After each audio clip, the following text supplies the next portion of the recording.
네, 여러분 안녕하세요. 자, 우리 이 시간에는 토론의 기초에 관하여 여러분들과 함께 수업을 진행하고자 합니다.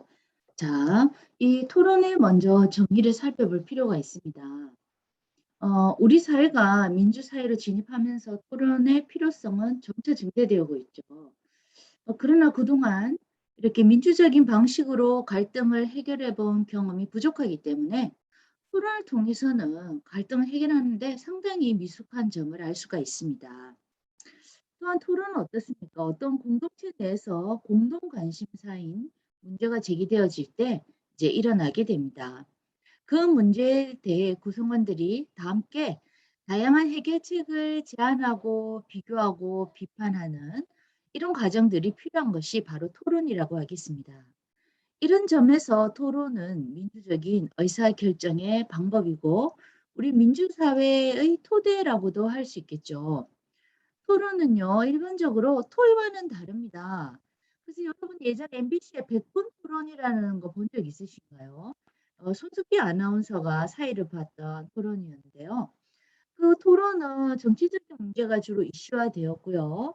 자, 아주 격렬한 모습을 많이 보여줬어요. 서로 다투고 때로는 감정적인 언쟁도 오고 갔던 거죠. 자, 그러나 토론은요, 일반적인 토의와는 다르다고 했는데, 이 토의는요, 찬성과 반대가 없어요. 마치 발표의 형식과 유사한 게 바로 토의입니다. 그러나 토론은 찬성과 반대로 나뉘는 주제에 대해서 자신의 주장과 근거를 일정한 형식에 따라 전개하는 것입니다. 그렇기 때문에 상대방과 청중을 설득하는 과정이라고 정의할 수 있겠습니다.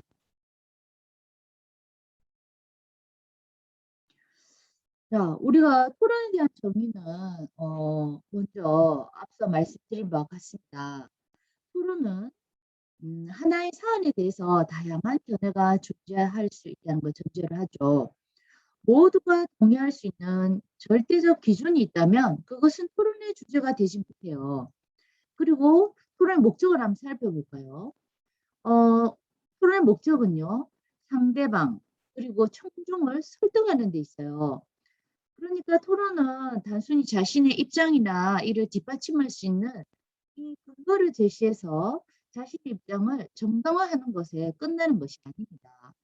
다른 입장을 가진 상대방이 있겠죠. 그리고 토론을 통해서 찬성과 반대 입장을 모두 듣게 되는 축들이 있어요. 자, 그 사람들에게 자신의 견해를 수용하게 만드는 것이 바로 토론의 목적이 되겠습니다. 자, 토론에 있어서 자신의 주장과 이를 뒷받침할 수 있는 근거를 제시하는 일은 상당히 중요합니다. 토론은요, 순발력 있게 문제를 파고들어야 돼요. 그리고 자신의 생각을 발표해야 돼요. 자, 그러면 어떤 힘을 기를 수 있을까요? 분석력, 비판력, 논리력을 기를 수 있어요.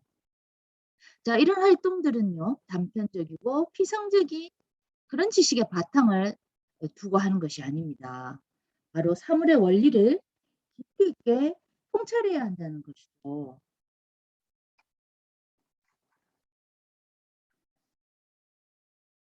자, 토론을 통해서는 막연하게 알았던 것이 토론을 준비하고 대화를 나누게 되면서 근본적인 해결책을 생각하기도 해줍니다.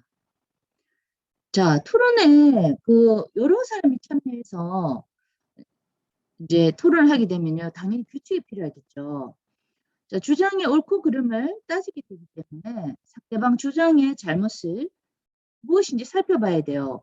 그러기 위해서는 어때야 하겠습니까? 상대방 말을 잘 들어야 되겠죠. 네, 공정한 토론을 위해서는 상대방을 존중해야 됩니다. 나만 옳다는 생각을 버려야 되겠죠. 나도 틀릴 수 있다는 생각을 하셔야 돼요. 그것을 우리는 무슨 생각이라고 할까요? 바로 열린 생각이라고 부릅니다. 우리가 비록 토론을 통해서 의견 일치에 도달하지 못할 수도 있어요.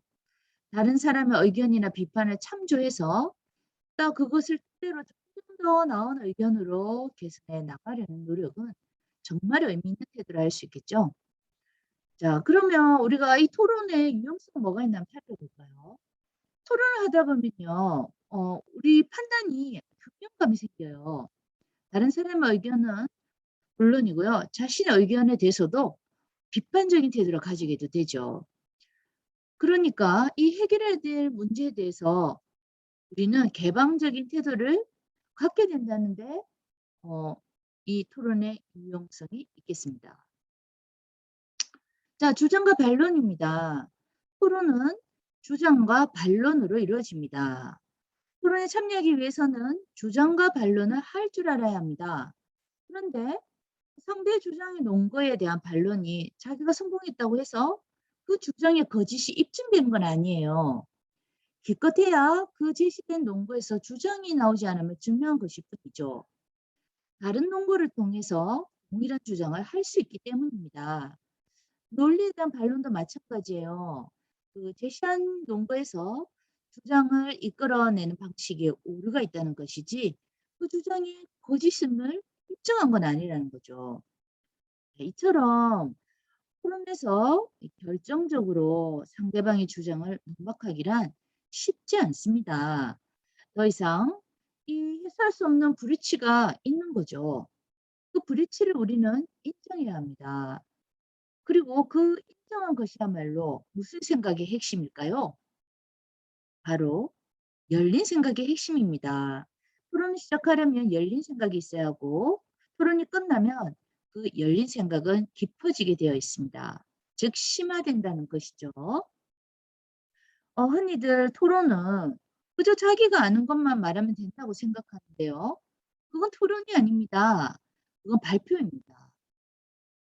토론은 상대방의 주장을 반론하고 자신의 주장을 옹호하면서 이루어지는 것이에요. 때문에 상대방의 말을 잘 듣고 적절하게 대응할 수 있어야 되겠죠. 자, 토론에서는 말하기만큼 무엇이 중요할까요? 말하기만큼 듣기가 중요합니다. 그런데 사람은 자기가 듣고 싶은 것만 들으려고 하는 경향이 있어요. 특히 이런 경향은요, 토론 자리에서 더 심해집니다. 상대방의 주장을 반론하고 또 자신의 주장을 변론하기 위해서 자신이 반론하고 변론할 수 있는 것들만을 듣고자 하기 때문이죠. 토론 참여자들이 이런 경향성을 극복하지 못한다면 그 토론은 정말 지루한 말다툼으로 전락하게 돼요. 토론은 이러한 경향성을 바로 극복하는 과정이라고 할 수 있습니다. 자, 토론의 핵심은 곧 반론에 있어요. 적절한 반론은 더 나은 주장을 찾아가는데 중요한 역할을 하겠죠. 반론이 이런 역할을 하기 위해서 토론 참여자들이 제기하는 이 반론들은 바로 논리적이어야 돼요. 그 논거가 올바른 것이야 하고요. 자, 그리고 반론을 통해 상대방의 주장을 물리치는 것으로 그치면 안 됩니다. 자기 주장의 정당성을 확보할 수 있어야 돼요. 그렇기 때문에 자신의 주장과 반론의 일관성이 있어야 합니다. 반론에 빠져서 자신의 주장까지 무너뜨리면 곤란하겠죠. 자, 자신의 주장에 필요한 자료뿐만 아니라 상대방의 주장을 반론하기 위해서 자료들을 수집하고 분석해야 하며 또 상대방의 주장에 대한 반론, 그것뿐만 아니라 자기 자신의 주장에 대한 상대의 예상 가능한 반론에 대해서도 대응책을 마련해야 한다는 것이죠. 그래서 토론에는 준비가 필요해요. 자, 우리도 예를 들어 대선을 앞둔 후보들을 TV에서 토론하는 모습들을 보게 됩니다. 자, 그 사람들은요, 그 대선 토론에 나온 후보들이 자신의 약점을 파헤치려고 하기 때문에 자기 자신이 주장한 것을 항상 어, 반론이 제기될 걸 예상해서 자기 주장과 반론에 제기될 예상 문제를 함께 공유하고 준비를 할 수 있어야 돼요. 그러려면 충분한 자료와 리허설이 필요하다 할 수 있겠습니다. 자, 다음 논제 정학입니다. 논제는 토론에서 논의하고자 하는 제안이나 주장을 한 문장으로 표현한 것이에요. 토론의 의도와 목적, 즉 주제가 드러나도록 토론거리를 잘 다듬은 것을 우리가 논제라고 합니다. 토론을 진행하기 위해서는 먼저 논제를 선정하고 핵심 쟁점을 파악해야 되겠죠. 그것에 대해서 뒷받침할 수 있는 자료 조사까지 이루어져야만 비로소 토론에 임할 수 있게 됩니다. 토론의 첫 단계에서 논제를 선정한다는 것은 무엇에 대해서 토론할 것인지 결정하는 것이에요. 그래서 논제를 표현한다는 것은 토론의 범위를 정하는 것입니다. 논제는요, A는 B다 또는 A는 B 해야 한다와 같이 주어와 수로가 들어간 명제 형식으로 표현하는 것이 원칙입니다. 토론은 현재 상황에 대한 문제 인식에서 출발하기 때문에 어, 논제는 토론하기 위해서 찬성 측이 결론으로 내세우는 주장을 담아야 합니다. 찬성 측은 현재 상황에 문제가 있으니 이 상황을 바꿔야 한다는 입장을 진술문으로 표현해야 됩니다. 따라서요, 이러한 논제를 올바르게 표현하기 위해서는 우선 주제로 다루고자 하는 사안이 현재 시행되고 있는지 없는지를 생각해야 합니다. 예를 들어서 대체 복무제를 주제로 다루고자 한다면 지금 현재 대체 복무제가 실시되고 있는지 알아보는 것이 우선입니다. 현재 시행되고 있다면 그 논제는 대체 복무제를 폐지해야 한다로 표현해야 합니다. 논제에 찬성하는 측과 즉 현재 상황 변화를 바라는 쪽이 찬성 측이고요. 논제에 대해 반대하는 쪽은요. 즉 현재 상황의 유지에 찬성하는 측은 반대 측이라는 거죠. 또한 찬성 측과 반대 측의 주장을 정확히 담아내려면 논제는 긍정의 서술문으로 표현해야 합니다. 논제를 명사형으로 표현할 경우에 대상만 적시했을 뿐이지 주제가 명확하지 않죠. 의문문일 경우에는요. 그 주제에 대한 입장과 판단이 바뀌지 않을 것입니다. 자, 부정문으로 논제를 정했을 경우는 어떨까요?